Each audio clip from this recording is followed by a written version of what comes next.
Chapter 6. Psyche! A couple days later, the boy asked me to come over and watch the new Dannemora.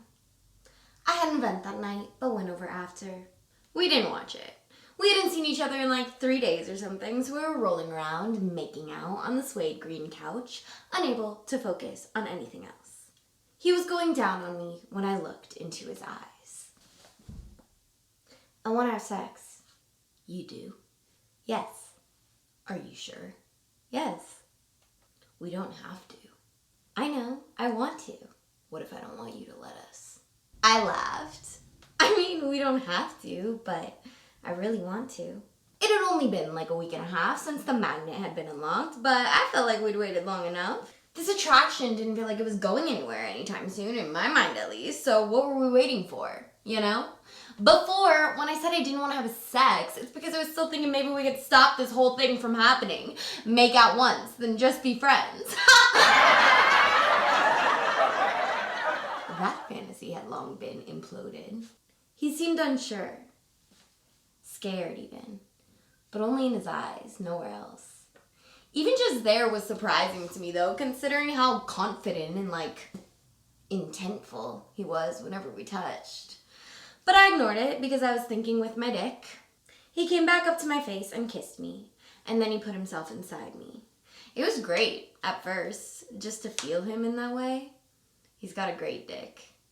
And then it wasn't. He kind of just fucked me fast. I don't even know how else to put it. He finished. I definitely didn't come. It was just not what I was expecting. Then I think we fell asleep on the couch and I had to leave pretty early the next morning to go do something. I don't even fully remember, to be honest. I must have blocked it out, at least somewhat. All I remember feeling was a bummed disappointment, but also sort of a relief. I had been falling too deep, too fast. Anyway, thank goddess, the sex wasn't too great, brought my feet back down to planet Earth. For a minute. The sex happened on a Wednesday. Up until then, we'd been at least chatting a little, pretty much every day. Thursday and Friday, I sent him little tidbits of information about my life. He responded, but usually he'd ask to hang. He didn't. And maybe I would usually ask to hang too, but I don't know, for some reason, since we'd had sex, I felt like he should ask.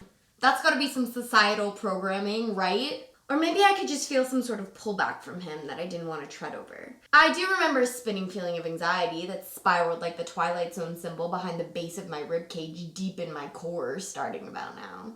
The weekend rolled by with no word, and then I really started to spin out. In my logical mind, I was like, chill, bro, everything's chill, the sex wasn't even that good. But those good old attachment hormones that we release after sex had started infiltrating my brain, along with thoughts that I didn't wait long enough to have sex with him, and that he had gotten what he wanted and was done with me.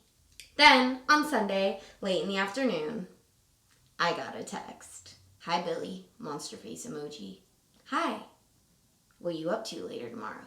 Smart boy, putting me through that, because after that forgettable sex, I'm not going to say I was done with it, but my direction had for sure shifted. Had he not gone radio silent, I'd have been on the outward slope.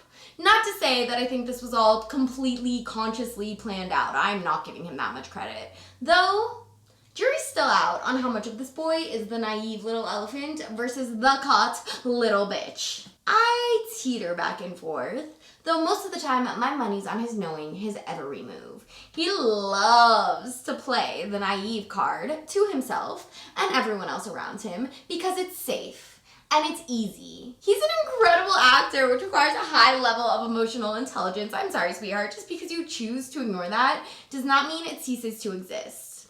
And let's face it, I make you feel, which scares the shit out of you. But I digress, and we're getting way ahead of ourselves. No, aren't we? I'm working tomorrow afternoon, but could be down to finally watch that new Dannemora if I don't get out too late. Cool, yeah, I could be down.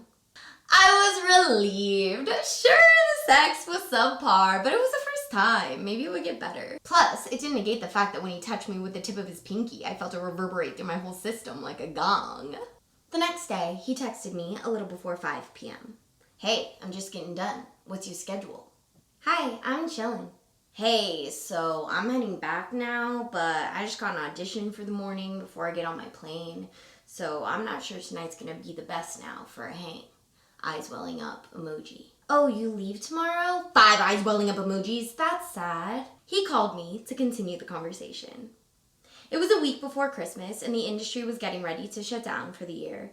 The city empties out as most people leave the dreamland to head home to their respective corners of normalcy. We went back and forth on potentially getting dinner, but it was Friday rush hour, and I wouldn't have gotten to his side of town until like 8. And he still had to pack and prepare for the next morning's audition, an excuse that my splintering self-worth made me not entirely sold on. But we talked for like an hour, so my nerves settled. I had some good news about work to share. He was sweet and happy to hear about it. Talking on the phone without the overwhelming presence of our physical relationship felt nice. We felt like friends again. I wished him luck for tomorrow, and we hung up, unsure when I'd see or hear from him again, but also a little relieved about that.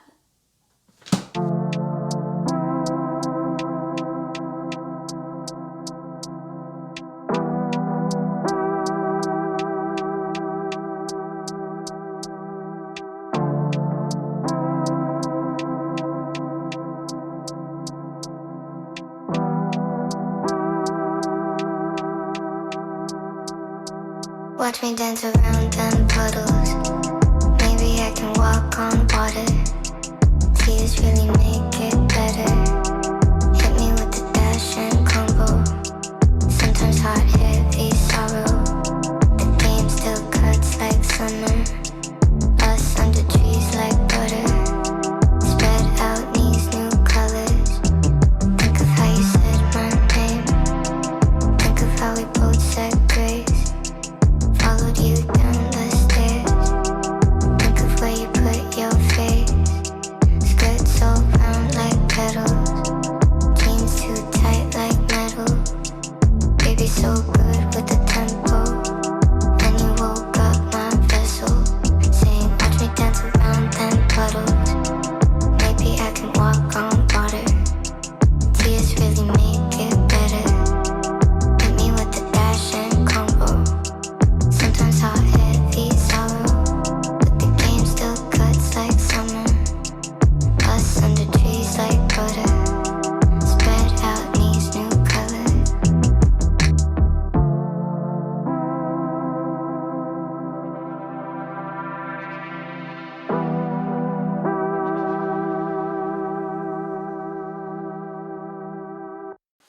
I probably look so high in all of these